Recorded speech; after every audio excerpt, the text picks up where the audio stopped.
में फिर से हड़कंप मच गया है। वहां पर मीटिंग होने लगी है। चीन और तुर्की को भी पाकिस्तान ने मीटिंग के लिए बुला लिया।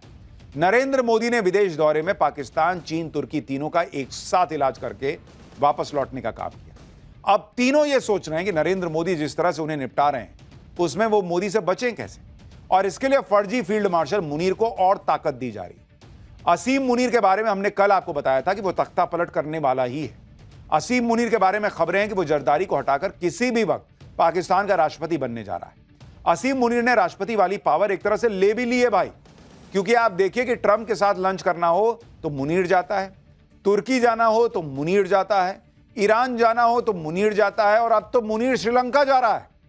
यानी पाकिस्तान का राष्ट्रपति घर पे बैठा है और उनका सेना प्रमुख घूम रहा है दुनिया में, और वहां श्रीलंका में क्या करने वाला है सुनिएगा तो हैरान रह जाएगा।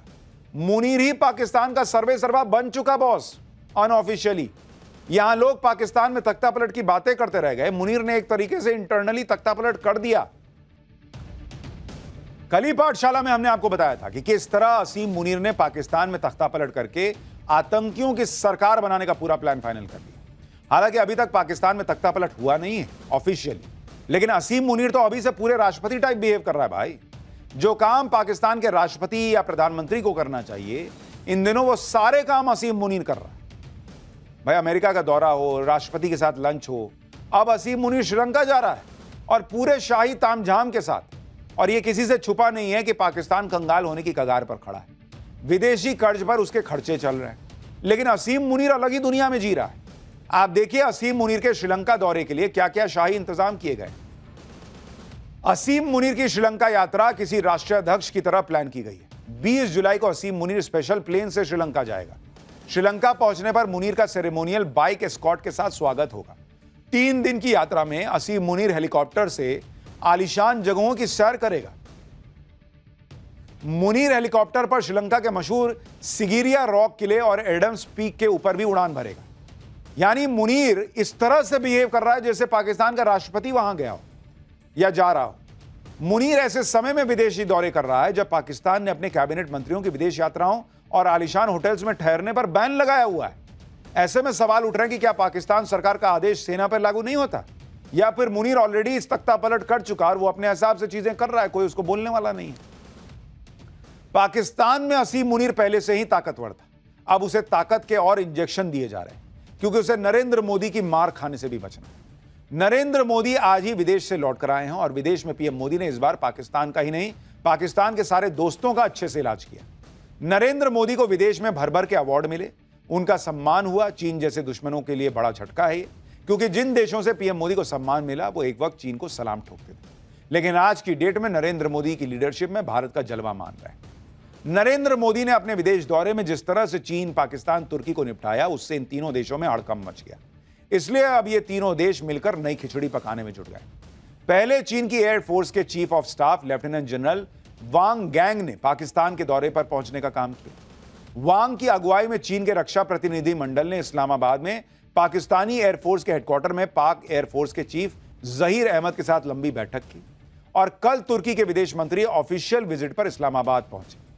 पाकिस्तान, चीन और तुर्की मिलकर नया प्लान बनाने में जुट गए। ऐसा लग रहा है कि अगर नरेंद्र मोदी ने ऑपरेशन सिंदूर का पार्ट 2 लॉन्च कर दिया तो पाकिस्तान को मार खाने से बचाना कैसे।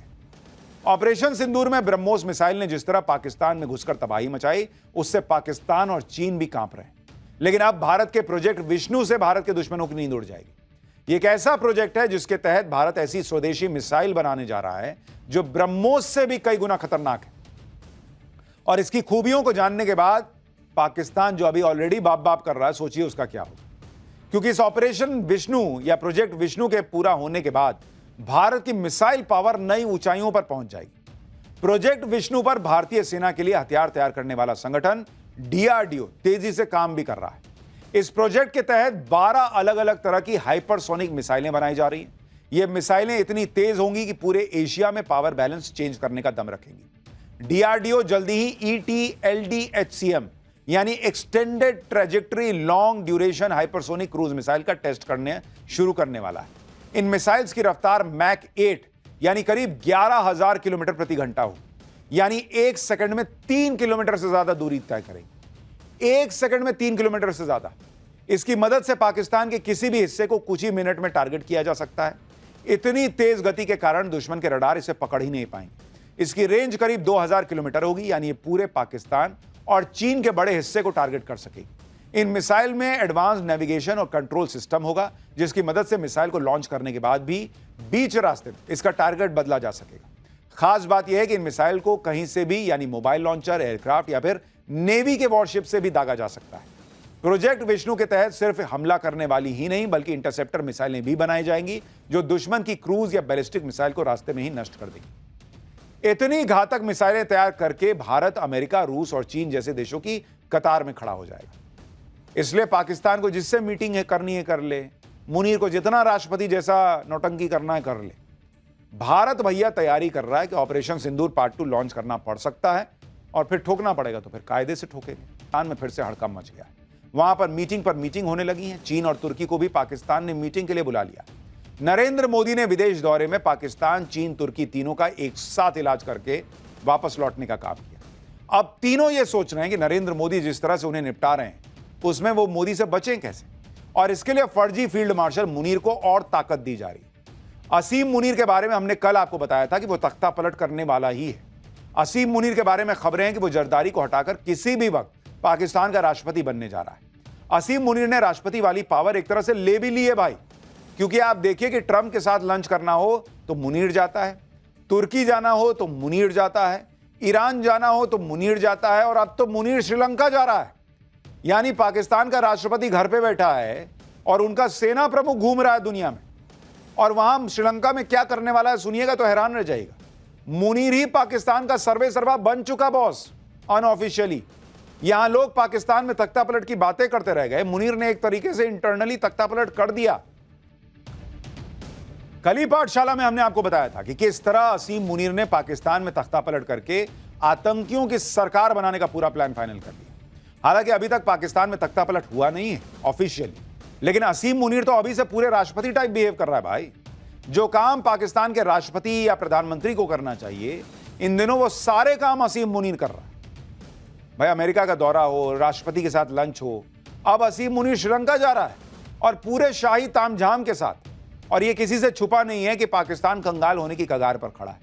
विदेशी कर्ज पर उसके खर्चे चल रहे हैं, लेकिन असीम मुनीर अलग ही दुनिया में जी रहा है। आप देखिए असीम मुनीर के श्रीलंका दौरे के लिए क्या क्या शाही इंतजाम किए गए। असीम मुनीर की श्रीलंका यात्रा किसी राष्ट्राध्यक्ष की तरह प्लान की गई है। 20 जुलाई को असीम मुनीर स्पेशल प्लेन से श्रीलंका जाएगा। श्रीलंका पहुंचने पर मुनीर का सेरेमोनियल बाइक एस्कॉर्ट के साथ स्वागत होगा। 3 दिन की यात्रा में असीम मुनीर हेलीकॉप्टर से आलीशान जगहों की सैर करेगा। मुनीर हेलीकॉप्टर पर श्रीलंका के मशहूर सिगिरिया रॉक किले और एडम्स पीक के ऊपर भी उड़ान भरेगा। यानी मुनीर इस तरह से बिहेव कर रहा है जैसे पाकिस्तान का राष्ट्रपति वहां गया हो या जा रहा हो। मुनीर ऐसे समय में विदेशी दौरे कर रहा है जब पाकिस्तान ने अपने कैबिनेट मंत्रियों की विदेश यात्राओं और आलीशान होटल्स में ठहरने पर बैन लगाया हुआ है। ऐसे में सवाल उठ रहे हैं कि क्या पाकिस्तान सरकार का आदेश सेना पर लागू नहीं होता, या फिर मुनीर ऑलरेडी इस तख्ता पलट कर चुका और वो अपने हिसाब से चीजें कर रहा है, कोई उसको बोलने वाला नहीं है। पाकिस्तान में असीम मुनीर पहले से ही ताकतवर था, अब उसे ताकत के और इंजेक्शन दिए जा रहे हैं, क्योंकि उसे नरेंद्र मोदी की मार खाने से भी बचना है।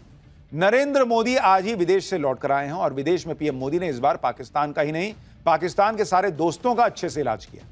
नरेंद्र मोदी को विदेश में भर भर के अवार्ड मिले, उनका सम्मान हुआ। चीन जैसे दुश्मनों के लिए बड़ा झटका है ये, क्योंकि जिन देशों से पीएम मोदी को सम्मान मिला वो एक वक्त चीन को सलाम ठोकते थे, लेकिन आज की डेट में नरेंद्र मोदी की लीडरशिप में भारत का जलवा मान रहे हैं।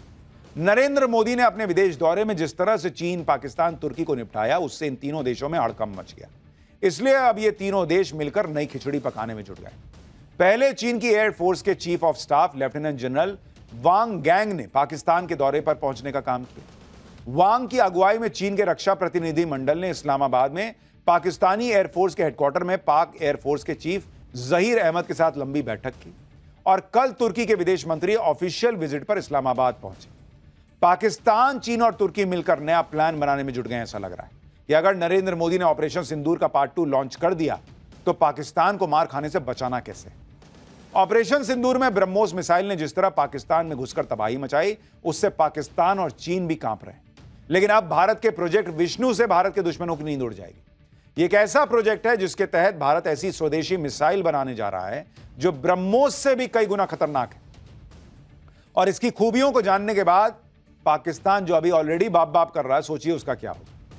क्योंकि इस ऑपरेशन विष्णु या प्रोजेक्ट विष्णु के पूरा होने के बाद भारत की मिसाइल पावर नई ऊंचाइयों पर पहुंच जाएगी। प्रोजेक्ट विष्णु पर भारतीय सेना के लिए हथियार तैयार करने वाला संगठन डीआरडीओ तेजी से काम भी कर रहा है। इस प्रोजेक्ट के तहत 12 अलग अलग तरह की हाइपरसोनिक मिसाइलें बनाई जा रही हैं।